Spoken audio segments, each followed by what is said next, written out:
Vince O'Shea, and I wanted to thank Linda and the family so much for giving me the opportunity to speak this morning. You know, Norman C. Edwards, Jr. spent 34 years of his life in the Coast Guard. That was more than half his life. In the comments that I'm about to give, Linda had asked folks to tell a story that reflected the quality and the type of person that Norman was. And my comments will be in the context of where he spent more than half his life, and that was in the Coast Guard. Although he was a few years ahead of me, graduating from the Coast Guard, I graduated the same year he married Linda, same month, June 1973. We became friends over the years. We first met in New London, Connecticut, when we were both stationed up there in the late 70s. We found that we both enjoyed the sea very much. We subsequently served in Alaska together. He was my boss in Alaska. And we shared an interest and a passion for commercial fishing. We were both from Long Island. I certainly understood the heritage of his family. And those things brought us together and kept us together. We also shared a very important case when he was the commanding officer of the Coast Guard cutter Sherman out in the Pacific, and I was stationed in Coast Guard headquarters. And for those of you that don't know, the Sherman was a 378-foot Coast Guard cutter, about 140-person crew. And they had intercepted a Chinese high-sea drift net fishing vessel out in the North Pacific. And these are those vessels that operate with 30 and 40 miles of nets. And that type of fishing had been prohibited by the United Nations by the time Norman was up there. And normally, in a case like that, the ship would arrest the fishing vessel and take it to the nearest port. In this case, it would have been Alaska. But instead, a combination of the Coast Guard headquarters and State Department instructed the Sherman to not to seize the vessel, but instead to finesse it back to Shanghai, China. And Coast Guard headquarters and the State Department would give him direct authority to do that. By going to China, he had to go to probably an additional 1,000-mile trip with a vessel that probably didn't make any better than 10 knots. Nobody on the Sherman spoke Chinese, and nobody on the Chinese vessel spoke English. They would go for a day, and the Chinese vessel would break, and they would drift for half a day, and the Chinese fishermen would get their engine cranked up and go again.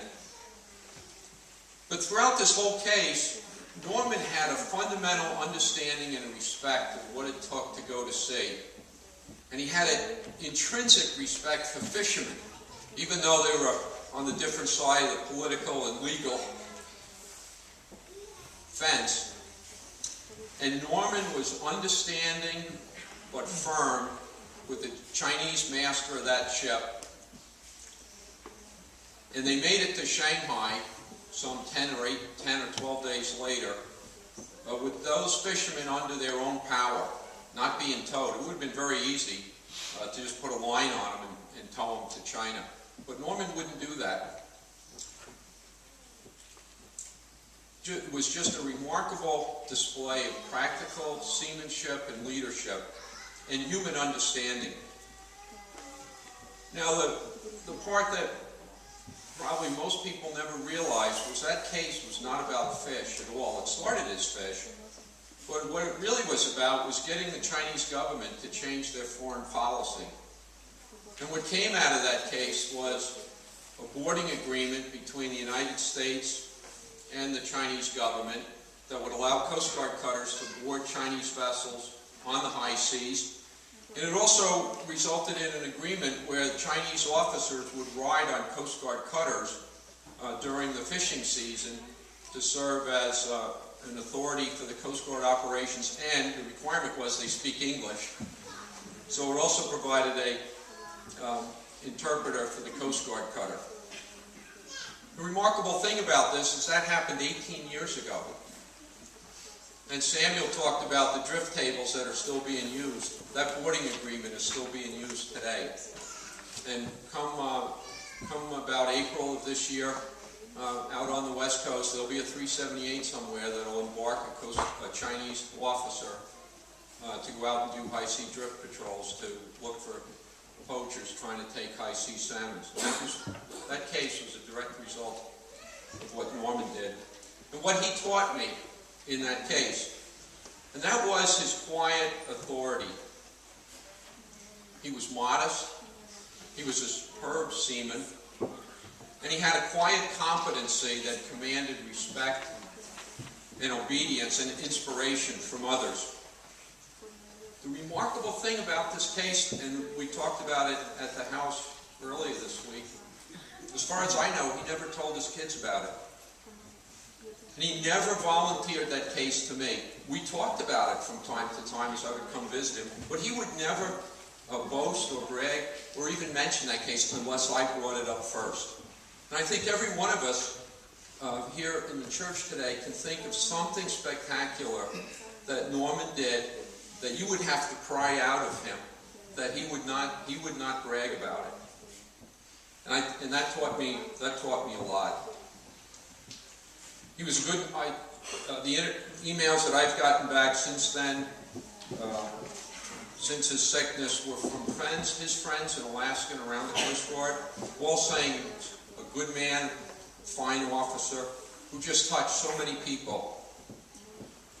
He was a devoted husband, a loving father, we know a doting grandfather, a natural seaman, and a man of deep faith who generously shared his high energy, boundless cheerfulness, and optimism with all of us. And in my mind, that is the great gift that he taught and he gave me, and I suspect everybody else here. Thank you. He was my friend.